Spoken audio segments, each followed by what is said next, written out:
Hello everybody, welcome back to Expedition Homestead. Hope you all are having a fantastic gardening adventure so far this summer.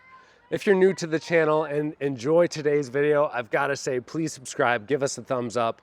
We're always coming out with some awesome new content year-round here in Wisconsin, so you're definitely going to want to stay tuned.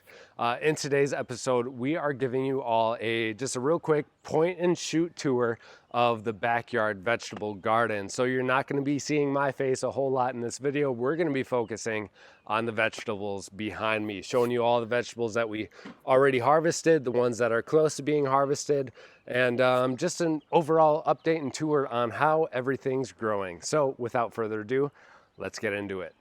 So if you've never seen our garden before, we've got 6 vegetable beds right here. These are raised garden beds. We've got 3 herb gardens in the black tubs over there, our compost bins, some new sunflowers and willow trees that we planted. Maybe we'll talk about the non-vegetable plants at the end of the video if we got more time. I'm sure we will have more time.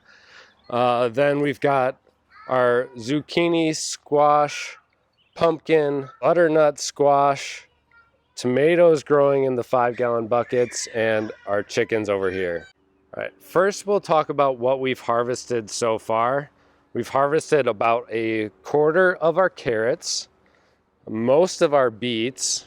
We just harvested some today.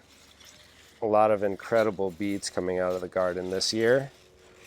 Very happy, all kinds of shapes and sizes. My son loves to pick these the most, so we get a nice variety when he goes out picking them from the garden, which I'm okay with.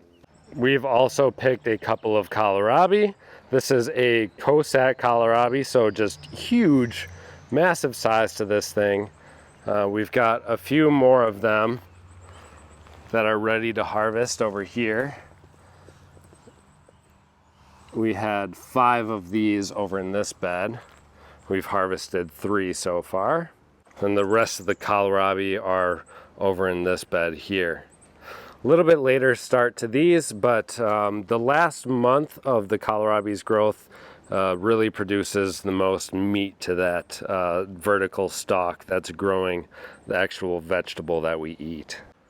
So the next things that we'll be harvesting are the carrots. We're going to continually harvest those as we need them for recipes in the kitchen. Then the onions, we've got a lot of onions that are, I would say most of them are ready. It could be picked, so we're gonna just pick them as we need them for now. And then once they kind of reach their peak, like maybe this one's about to because it's tipped over here. Once they reach their peak, then we're gonna pick all of those remaining ones and then hang them up and dry them for storage. Another thing that's going to be ready for harvest, I would say right now I'm going to harvest this actually as a cabbage. So before we get any more insects going around here and taking our food, we're going to harvest this head off. That one will be next, then that one after that, and that one. And we also have a bunch more cabbage over here. 3 of them are about ready to be harvested. I think it'll be another week and a half and we can harvest those too. Our rhubarb is growing very well. Rhubarb's more of a boring vegetable, so we won't talk about that much. The peas that we have here, yep, they're doing extremely well. We've probably harvested, I don't know, I would say about 5 to 8 pounds of peas off of this so far. What means biscuit? Hey, 2 hands, I said. There, get it? How's it taste? Adeline, no, it's got to be red. It seems like we could go out here every single day and just get an entire bowl full of these peas. What we did was trellis these up using a bird net up to about 3 feet high, and from there they've kind of folded on top of each other, and that's where they continually grow. We've gotten a ton of peas this year. Lettuce we don't eat a whole lot of, so I think that we're going to let these go to seed and then harvest some of the seeds for next year. Then we've got our broccoli plants here, which we've harvested the main heads off of them so far. Now they're producing secondary shoots. So we'll be harvesting these before they flower, like this one's ready to harvest. Just take that off there and eat that later on tonight. And same with that one over there. So that's the cool thing about broccoli, is that you'll get more than just one harvest. You can kind of keep on chopping them down as they grow throughout the season. Our cucumbers, which we are trellising, are doing well. Don't mind the giant lamb's quarters here. We've got a Wisconsin SMR and straight 8s. The Wisconsin SMR cucumbers, which are made for pickling, are over here. And then we've got straight 8s down on that end. They're starting to work their way up there. I think they got a little bit of a slow start for some reason, but now that we've gotten warmer temperatures, they're starting to really take off. And we're actually seeing some cucumbers grow. Now we have our tomato bed. There's a couple different varieties in here. We're growing Rutgers tomatoes, beefsteak tomatoes, purple Cherokee or Cherokee purple tomatoes, and then a super sweet 100 variety, which is smaller like cherry tomatoes. What we're doing with this back row is we are tying them up on this trellis. So this one here is almost 5 feet tall right now, and it's producing some really healthy, uniform fruit for us. Look at that thing towering way up there. And then the Rutgers tomato is doing really well, and Super Sweet 100 is doing well. But the Cherokee purple tomatoes have all seemed to get leaf curl, and it's only specific to this variety that I'm growing in the garden. Everything else is doing really well, so not totally sure what the issue is there. Whoa, heavy. Heavy. But either way, we are going to get a ton of tomatoes this year, that's for sure. I almost forgot about my peppers. We've got a couple of different kinds of peppers. This is a purple bell pepper. We have 2 of these growing. And then we've got 2 giant macaroni or Marconi, peppers over here. These ones get pretty big. These are also a sweet pepper. And we've got our bean and corn patch. We've got bush beans all over here. And then we are trellising our pole beans over on the north side. So the pole beans will grow up and they won't shade out any of the other beans. So you can see that they're flowering and starting to grow some little veggies for us. There we go. Here's a good example. Right there. Our corn is about 6 feet tall, doing very well. At least the tallest ones are. And then we've got some pole beans growing up along the corn as well. Also, sorry guys, I went through it all so quick. I'm just trying to get all of this done in a timely manner. Look, corn. Yes. Corn thing. Because if I were to talk longer and actually give you the stories and information on growing these plants throughout the year, this video would take me like... Can you get those peas? This video would take me like, I don't know, an hour. So let's not do that. We're just going to do a quick garden tour. I'll show you all our herbs. We've got sage right here. Nasturtium, no, not an herb, but I thought it'd be a great bed to put this in. If you've never grown nasturtium before, it's a great, awesome edible plant. Really unique flavor. We've got chamomile, lemon balm, dill, some sweet apple mint, basil, lavender hyssop, some Greek oregano, Italian oregano, thyme, and then another different type of mint back there. All grown in these livestock containers. Everything's doing well. Very happy with them. We just like everywhere else in our garden beds, we've topped it off with wood chips on the surface of the soil to help maintain moisture and then kind of act as a slow fertilizer in the garden. And then keep in mind that 1 year ago, there was nothing but grass in this entire backyard. So I'd say we've came a long way. All of the zucchini and then pumpkin and butternut squash are doing well. The only ones that I think are having a troublesome time are the butternut squashes that we have in the 5-gallon buckets. Reasoning being, based off of the coloration that I'm seeing, is that they are too wet. So the soil is retaining too much moisture.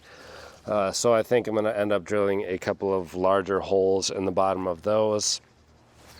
Otherwise, we've got 8-ball zucchini here, and then these are Black Beauty zucchini, and this is our pumpkin over here, so that's growing fairly large.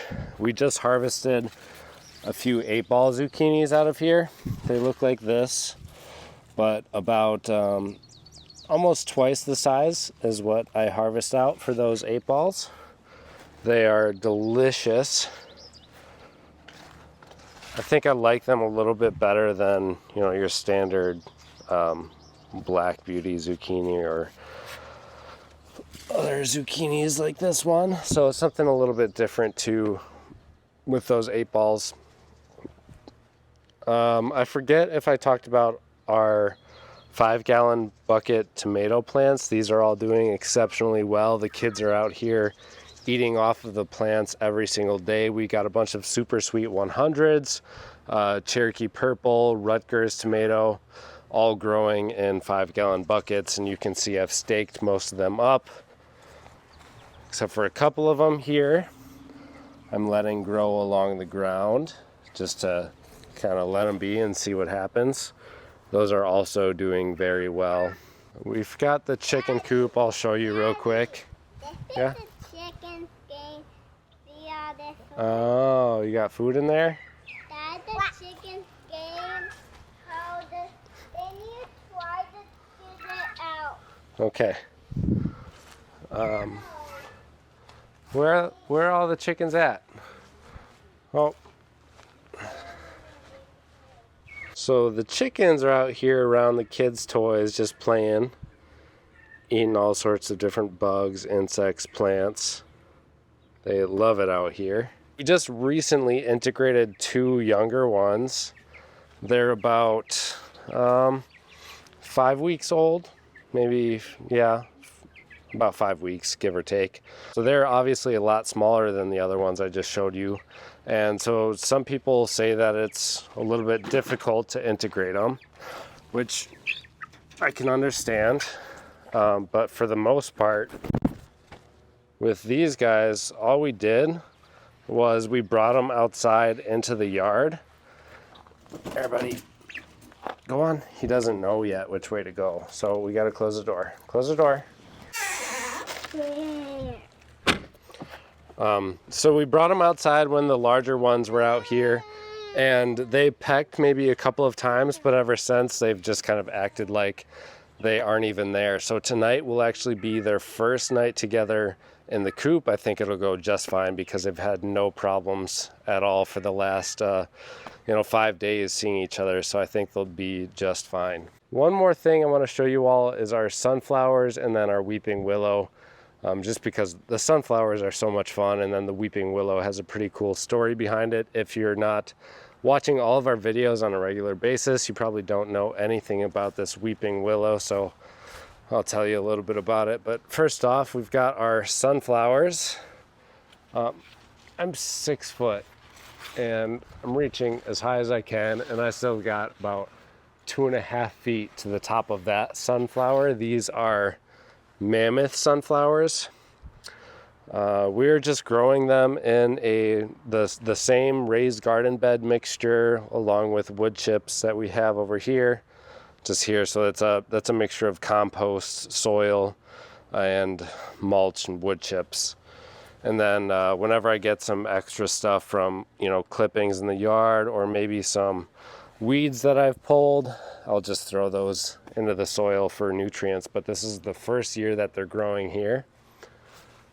These ones are even taller. I'd say those are over 9 feet already, and they're not even blooming, so they should grow up to be nice and tall. Yeah, do you want to walk next to one real quick? Yeah, I'm going to show you how tall I am. That's how tall, and that's how tall they are. Can't even get you in the same frame. Pretty cool stuff. Oh, something I wanted to note. It's not only incredible that those are growing so tall, but this is lamb's quarters. This is a weed here, and this lamb's quarters is growing right up along the sunflower like nobody's business. That's about 7 feet tall, 7.5 feet tall right now too. Pretty crazy. And then, last but not least, this willow tree here. We actually propagated this whole thing. The entire willow tree here that you see, except for the new growth, is a cutting that we took off of an existing willow. And it is just doing phenomenally well. What we're going to be doing with this thing is creating different levels and platforms to the tree and kind of forming it into more of a bonsai. So I don't want it to grow into a giant willow tree. I'm thinking more like keep it at 10, 12 feet tall and forming it and pruning it back very heavily every year. That is our goal with this. But I just thought it was so cool that you could propagate such a giant cutting. I mean, the cutting we took was, it's about 4 feet, and then in diameter, I would say almost 2 inches. So real big there. So if you've ever wondered if you can propagate and grow big willow trees, yeah, you definitely can. Well, that is it for today's video. As you can see and can tell, the garden is just flourishing, especially for its first year. We've gotten a lot of work done, and I can't wait to see where it goes from here. We've still got our fall planting for veggie crops and then all sorts of landscaping that we're going to be doing. So if you've enjoyed today's video, definitely give us a thumbs up and subscribe to the channel for year-round gardening fun. We'll see you all in the next episode.